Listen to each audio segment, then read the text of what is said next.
नमस्कार दोस्तों धीरे धीरे जो साहित्य है उसका सही मूल्यांकन जो है हमारे समाज से, हमारे आसपास के समाज से धीरे धीरे थोड़ा सा फीका पड़ने लगा है।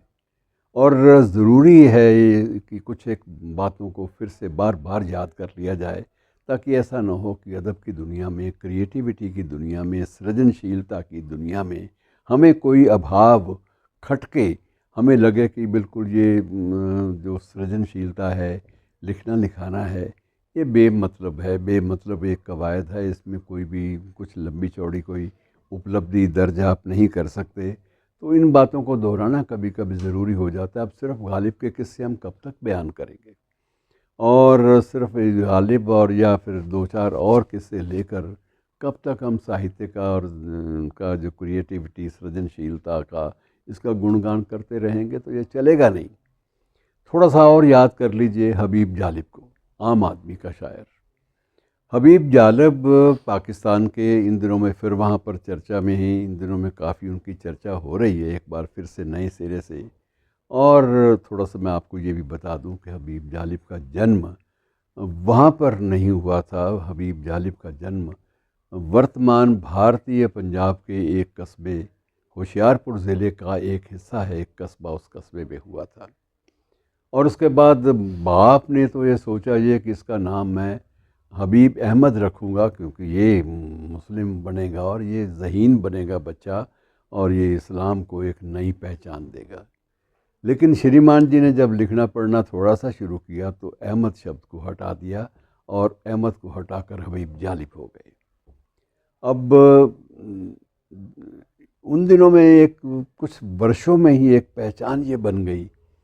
हबीब जालिब का मतलब यह है कि वह शख्स जो कुछ भी लिखेगा उसके लिए उसे जेल के सींगचों के नीचे जाना पड़ेगा, सींगचों के अंदर जाना पड़ेगा। और हुआ भी यही।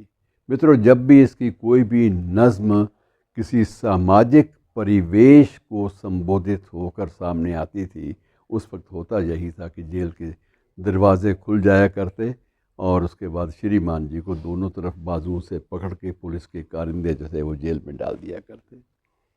तो उनके बहुत सारे ऐसे किस्से कहानियाँ मशहूर हैं, किस्से कहानियाँ उनके चलते हैं। अब ये स्वाभिमान की जो भावना थी ये उनके बच्चों में भी थी।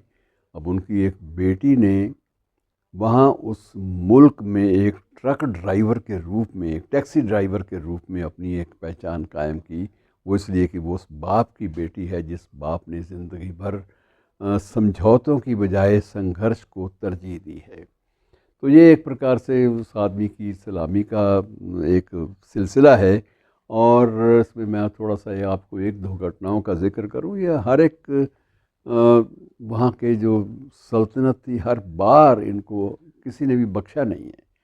जैसे मैं आपको उदाहरण के तौर पे बताऊं कि लरकाना में जब भुट्टो का लरकाना, सिंध, भुट्टो जब प्रधानमंत्री बने तो उन्होंने लरकाना में एक बहुत बड़े जश्न का आयोजन किया, और जश्न में बहुत सारे विदेशी राजदूत और मुस्लिम जो देश, अन्य देशों के जो अमीर और जो बहुत जो एक प्रकार से वहाँ के सत्ताधीश थे, उनको भी निमंत्रण दिया गया कि लरकाना में समारोह हो रहा है और उसके में उसकी शान शौकत में कोई भी कमी नहीं आनी चाहिए।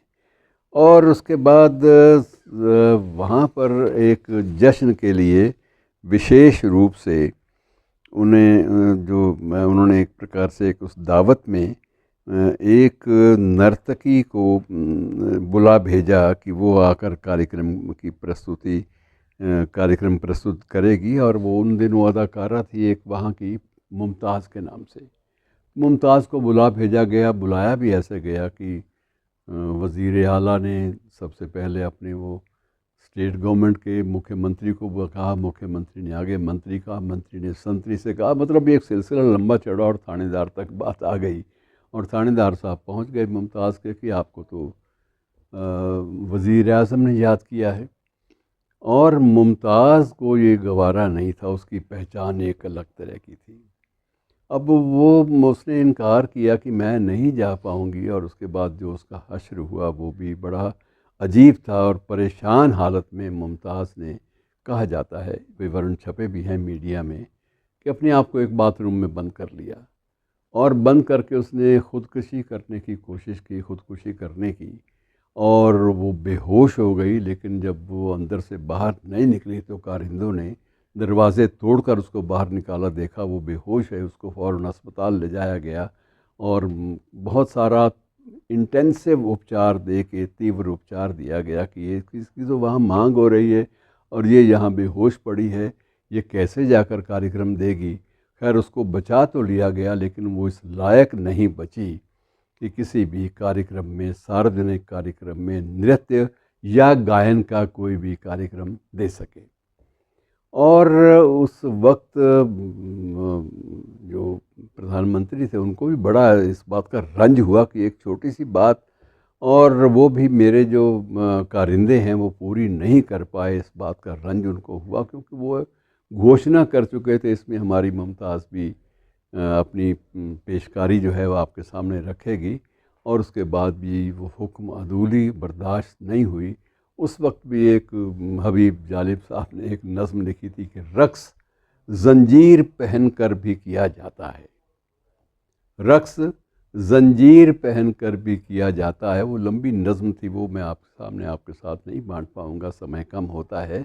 लेकिन जो ही वो नज़्म छपी और प्रचलित हुई, पूरे पाकिस्तान में आम आदमी की ज़बान पर वो नज़्म लोगों को याद हो गई, और लोगों ने उसी फ़िक्रे को बार बार दोहराना आरंभ कर दिया कि रक़्स ज़ंजीर पहन कर भी किया जाता है। और हुआ वही जो होना था। उनको आए पुलिस के कारिंदे, पकड़ कर ले गए, और 6 महीने तक उन्होंने एक नज़्म के लिए उनको जेल भुगतनी पड़ी। और उसके बाद सिलसिला को बंद नहीं हुआ। अयूब साहब थे जब एक मुशायरे में सदारत कर रहे थे, और सदारत तो नहीं कर रहे थे लेकिन मुख्य अतिथि थे, ख़ास मेहमान थे, मेहमान ख़ुसूसी थे, और उसकी उसकी सदारत कर रहे थे फैज़ अहमद फैज़ साहब। तो हबीब को इस बात से कोई तकलीफ़ नहीं थी कि फैज़ अहमद फैज़ साहब अगर हैं तो उसका मतलब अदब जो है, उसकी अस्मिता, उसकी इज़्ज़त आबरू कायम रहेगी। लेकिन हुआ वही कि जब उन्होंने देखा स्टेज के ऊपर कि वहाँ जगह जगह, कहीं जनरल ज़िया के, कहीं और ऐसे जो जुल्म के प्रतीक थे, ऐसे प्रधानमंत्रियों के, पूर्व प्रधानमंत्रियों के बड़े बड़े चित्र लगे हैं, तो उनको अजीब लगा कि ये तो बड़ा मामला गलत हो गया। मैं अब यहाँ से जाऊँगा तो फैज़ की भी इंसल्ट होगी, तौहीन होगी। मुशायरे की कुछ एक रवायात होती हैं, परंपराएं होती हैं, उनका कैसे उल्लंघन किया जाए। बैठ तो गए मजबूरी पर उसके बाद जो नज़्म उन्होंने पढ़ी, वो परिणाम यही हुआ कि उनको स्टेज से उतार लिया गया और जेल के सींचों की ओर जाना पड़ा। और वो नज़्म की शुरुआती पंक्ति ये थी कि तुमसे पहले जो एक शख्स यहाँ तख्त नशीं था, तुमसे पहले जो एक शख्स यहाँ तख्त नशीं था, उसको भी अपने खुदा होने पे इतना ही यकीन था। अब ये नज़्म पढ़ी गई, और उसके बाद अयूब का तो चेहरा उतर नहीं था, लेकिन तहज़ीब का तकाज़ा था कि वो बैठे रहे, कि जब तक फैज़ बैठे हैं तो वो भी बैठे रहे। लेकिन हुआ यही कि थोड़ी देर बाद जब नज़्म पढ़ ली, हबीब जालिब ने मंच को छोड़ने की कोशिश की, नीचे आए, बाहर तक गए कि मैं अभी एक हाजत रवा करके आता हूँ, ये बहाना लेके बाहर गए तो बाहर पुलिस खड़ी थी। और उसके बाद जो हुआ वो आप समझ सकते हैं। तो कुछ एक लोगों ने ज़िंदगी में कभी समझौते नहीं किए, सिर्फ़ इसलिए कि चंद पैसों के लिए, चंद सिक्कों के लिए वो समझौते करें, ये मुमकिन नहीं था। और शायद ये हबीब जालिब ऐसे शायरों की बदौलत ही है कि वो मुल्क आज भी ज़िंदा है, कायम है, वरना उस मुल्क में ज़िंदा रहने की कोई भी जो बहुत अहम निशानी होनी चाहिए वो नहीं है। शुक्रिया दोस्तों।